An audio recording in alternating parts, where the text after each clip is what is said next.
Before we speak at length, I believe a change of surrounds is in order. I have more than ill tidings to share, you see. I sense others arriving not long ago. Hey! They caught up! Hey, so congratulations. We're In uncertain times, naught but the simplest words of wisdom will suffice. That which lives is destined to die. Love leads to loss. Every beginning has an end.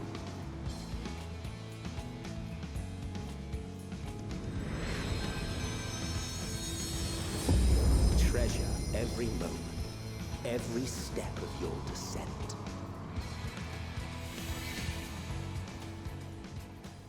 It appears, however, that matters have already come to a conclusion.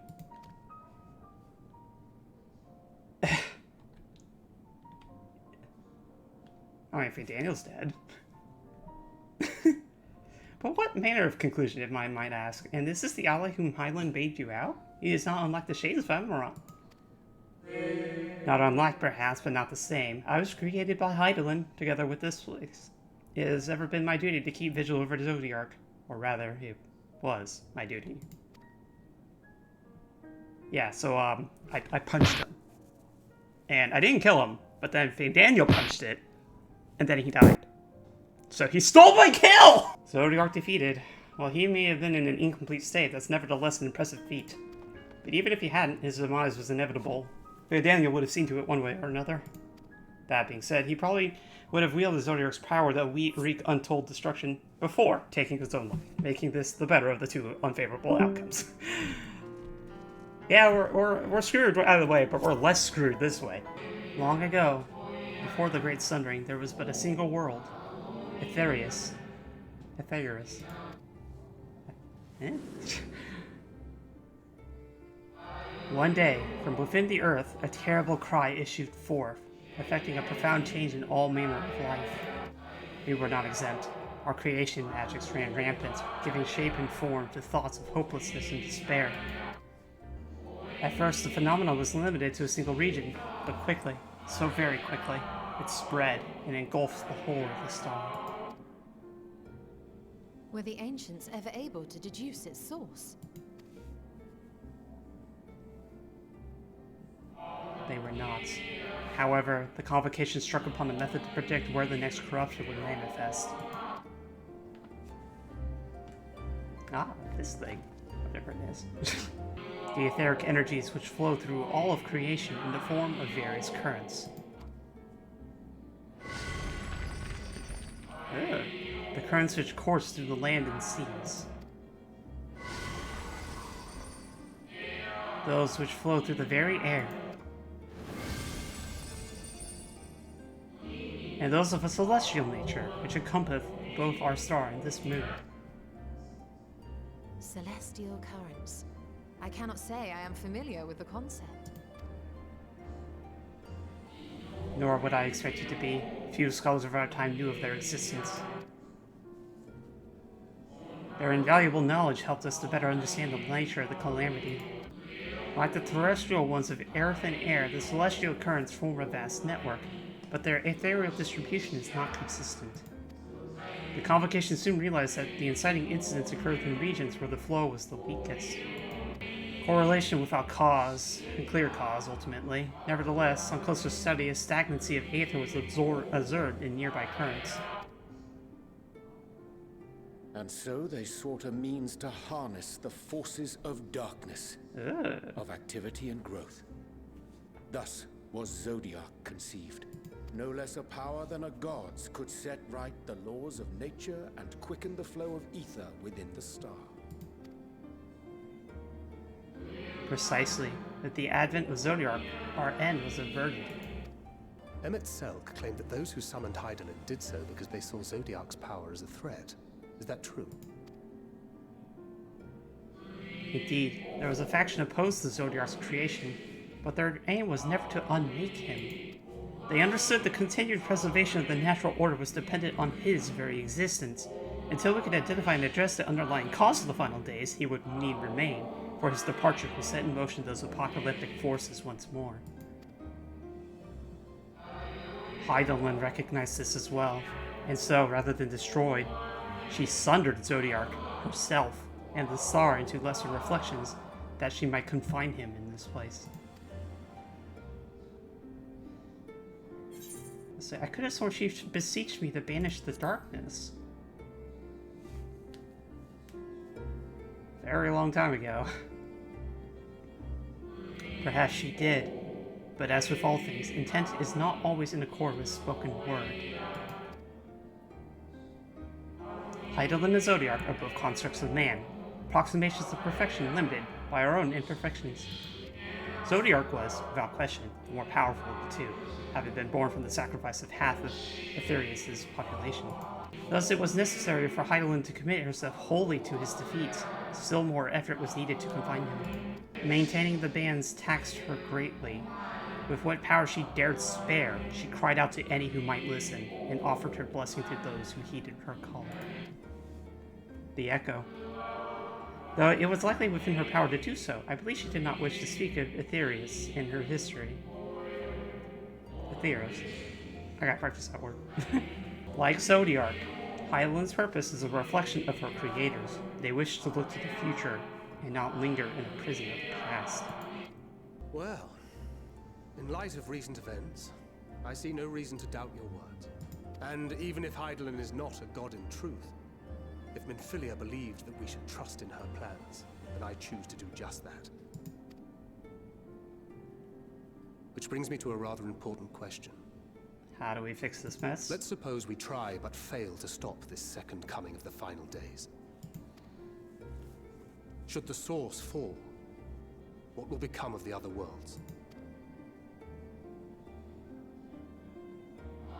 The nomenclature is more fitting than you know.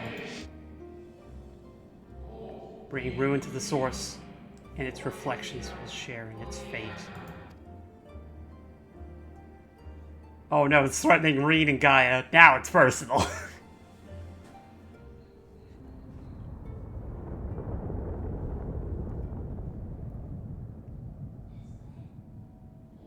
Ah, it is ready. This way, if you would be so kind. Oh, the other building. A beautiful sight, is it not? Yes, but what is it? Ah, the pertinent question. Hydaelyn knew better than any that her power was not absolute. Indeed, she has never struggled to hold Zodiark and his faithful at bay. She feared the worst, and so made preparations. In the event of his demise, there would be a contingency. This moon is more than a prison. It is a vessel capable of bearing the people of Aetherius to safe harbor.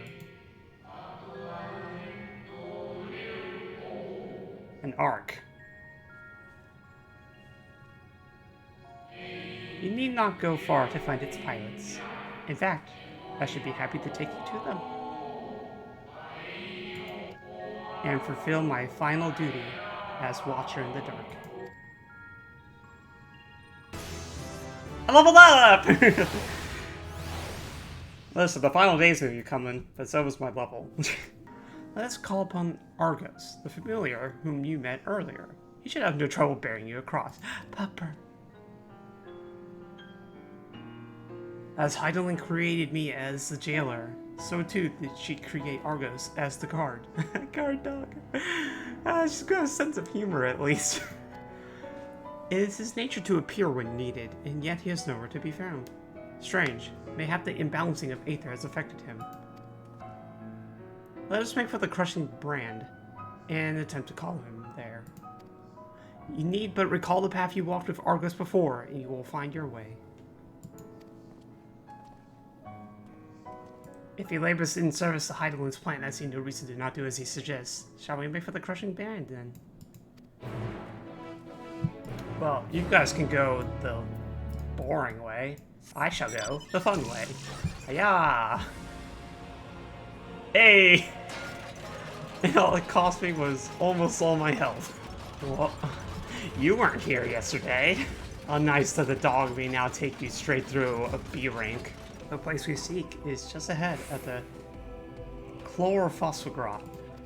You see, Argos cannot manifest without sufficient concentrations of ambient aether. It would be hard for us to find a greater confluence than inside this cavern. Follow me. The lunar spongi draw aether from the ground, which is then dispersed in the air. At present, however, the ambient energies are not quite sufficient for Argos to manifest. Might you be willing to spare some of your yarn to help the spongoi along? Attuned to the fungus. I'm sure this is someone's fetish. Pupper. Hello. Good boy. Argo manifests in a flash. He seems glad to see you again. A most fascinating creature of Heidelin's, would you not agree? Shouldn't the need arise, he is even able to recreate reflections of himself on a whim. Though I assure you, it was no reflection which accompanied you earlier to the brand. No, Argus was quite eager to be at your side then, as he is now, it seems. I cannot recall when he last showed such an affinity for anyone. Indeed, I thought him more likely to shy away from you and your companions. Perhaps it was more sense of duty that compelled him to aid you before. That, or Azan had a dog and his name was Bingo! As for your companions. More puffers! Unexpected, but greatly appreciated.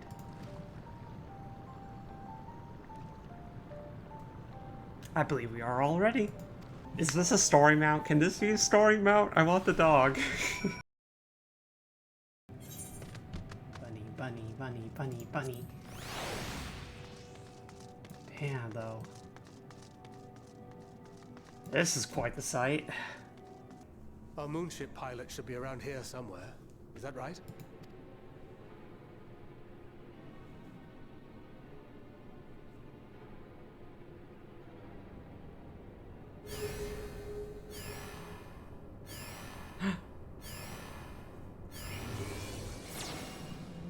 Bunny.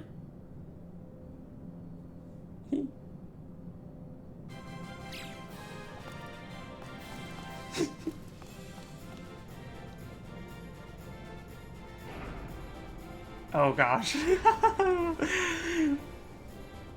One by one they march along, hurrah, hurrah.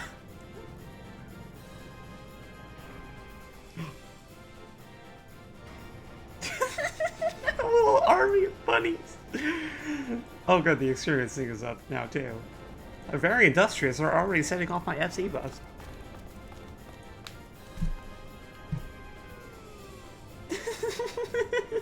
That's me!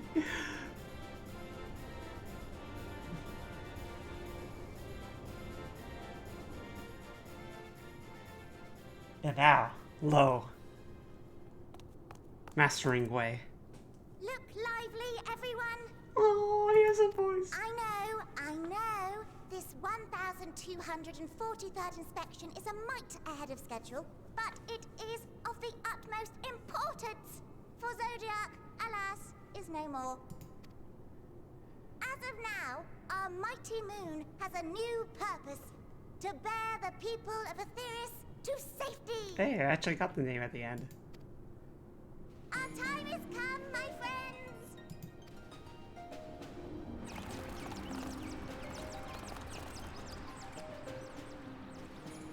We must be swifter than swift. There is much to do before our guests arrive.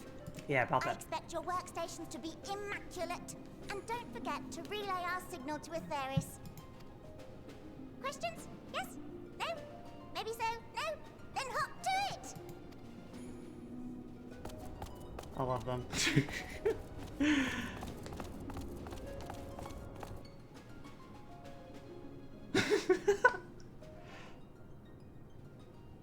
Tis a rather curious crew she hath chosen. Their endearing forms intended to ease the passengers' hearts, perhaps. Perhaps. I think it's just making him more concerned. Oh. Basically, she decided to weaponize cute. A hairy oh god damn it.